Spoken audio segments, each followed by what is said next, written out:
जोहार। जय हिंद, जय झारखंड और आज जय महाराष्ट्र।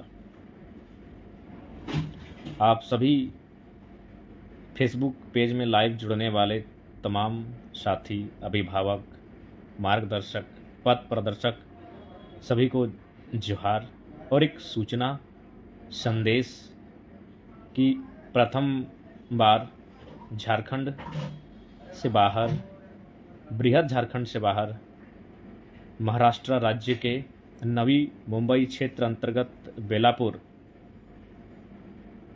कल दिन के 11 बजे प्रवासी मजदूर बंधुओं की एक सभा आयोजित की गई है, जिसमें हमारी उपस्थिति होगी और हम लोग अपने साथियों के साथ महाराष्ट्र पहुंच चुके हैं। मैं पहले ही कह दूं, जब ये आंदोलन का आगाज़ हुआ था, हमने एक लाइन कहा था कि हमें किसी भाषा, किसी क्षेत्र से कोई शिकायत नहीं, हमारे क्षेत्र में उस भाषा, उस क्षेत्र का प्रभाव ना हो।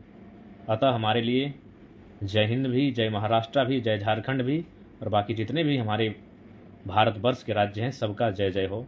लेकिन हमारी आपत्ति तब होती है जब बाकी लोग हमारे क्षेत्र में आकर डोमिनेट करते हैं, हम उसके खिलाफ हैं। हम इस राष्ट्र में किसी जाति, किसी धर्म, किसी क्षेत्र, किसी भाषा, लिंग अथवा किसी अन्य आधार पर किसी से भी भेदभाव और असहमति के पक्ष में नहीं है।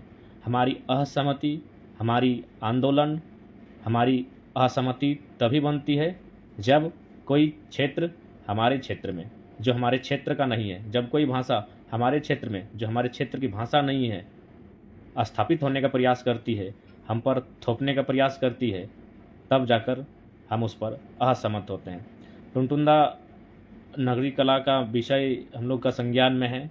आप लोग अपना कागज़ जो है, उस दिन बाकायदा बात हुई थी, उस प्रक्रिया पर आगे जाइए, नहीं तो ग्रामीण एकजुटता के साथ परिचय दीजिए और उस आंदोलन में भागीदार दीजिए। तो फिलहाल महाराष्ट्र प्रवेश हम लोग कर चुके हैं।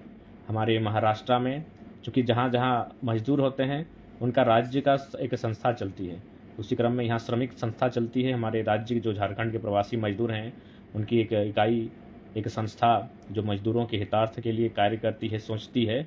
उसी क्रम में उन्हीं के माध्यम से, उन्हीं के द्वारा इस सभा का आयोजन किया गया है, जो सेक्टर 20 एक प्रशासक हाई स्कूल है, विद्या प्रशासक हाई स्कूल बेलापुर, नवी मुंबई, जो महाराष्ट्र का अंग है। तो सभी को इस बात की सूचना, तमाम हमारे इस क्षेत्र में जितने भी आसपास के झारखंडी बंधु बांधव रहते हैं, उन सभी से विशेष आग्रह, प्रार्थना, निवेदन, यथासंभव यदि संभव हो तो कल के सभा में, कार्यक्रम में, जो मूल रूप से किसी राजनीतिक दल के बैनर तले नहीं, किसी पार्टी के बैनर तले नहीं, अपितु जो श्रमिक हैं उनकी जो संस्था है उसी के बैनर तले कल के कार्यक्रम का आयोजन रखा गया है। आप सभी सादर आमंत्रित हैं। मुरारीदा, आप निश्चिंत रहें, सुरक्षा के लिए निश्चय ही आप चिंतित हैं, उसके लिए आपकी चिंता हमारे प्रति, उसके लिए आभार। हम लोग ठीक हैं और सकुशल अपने झारखंड हम लोग वापसी करेंगे। तो फिलहाल सभी को, और साथ ही साथ यहाँ 2 दिनों में ही बहुत कुछ जानने सीखने को मिला। हमारे बहुत भारी संख्या में झारखंड के प्रवासी मजदूर यहाँ रहते हैं और बिल्कुल आज वो संघर्ष कर रहे हैं, कोई 10 वर्षों से, कोई 20 वर्षों से, लेकिन उन्होंने महाराष्ट्र का जो कल्चर है उसे स्वीकारा है, जो महाराष्ट्र के लोग हैं उनको स्वीकारा है, जो महाराष्ट्र का वर्चस्व है उसको स्वीकारा है। लेकिन झारखंड में ठीक इसका उल्टा होता है। कल ही हमारे बहुत सारे साथी मिले जो आसपास का जो क्षेत्र है वहाँ हम लोग को सैर कराएं और उन्होंने अपना ये परिचय दिया कि हम लोग यहाँ महाराष्ट्र में ड्राइविंग का काम करते हैं। हमने पूछा कि आप जो ड्राइविंग करते हैं तो किनकी गाड़ी को ड्राइव करते हैं? बोला वो महाराष्ट्र के जो अमीर लोग हैं, जो साहब लोग हैं, उनकी गाड़ी को ड्राइव करके अपना हम लोग जीवन यापन करते हैं। तो ठीक, हम भी यही चाहते हैं कि भाई सही बात है, महाराष्ट्र इनका तो उनको प्राथमिकता, लेकिन झारखंड में ठीक इसका उल्टा होता है। हमारे लोग महाराष्ट्र में भी ड्राइविंग कर रहे हैं और झारखंड में भी ड्राइविंग कर रहे हैं। महाराष्ट्र में जो यहाँ के लोग हैं उनकी ड्राइविंग कर रहे हैं और झारखंड में जो गैर झारखंड से गए लोग हैं आज वो धनपति बन गए हैं। तो बहुत कुछ अभी सीखने को मिलेगा। ये महाराष्ट्र के इस दौरे में निश्चय ही हमें सीखना होगा, क्योंकि जब झारखंड में नवनिर्माण की बात होगी तो उस मजदूरों की बात प्राथमिक होगी, किसानों की बात प्राथमिक होगी, छात्रों की बात प्राथमिक होगी, नारियों की बात प्राथमिक होगी। तो कुल मिलाकर आप बिना मजदूरों के हितार्थ को सोचे झारखंड नवनिर्माण की बात नहीं कर सकते हैं।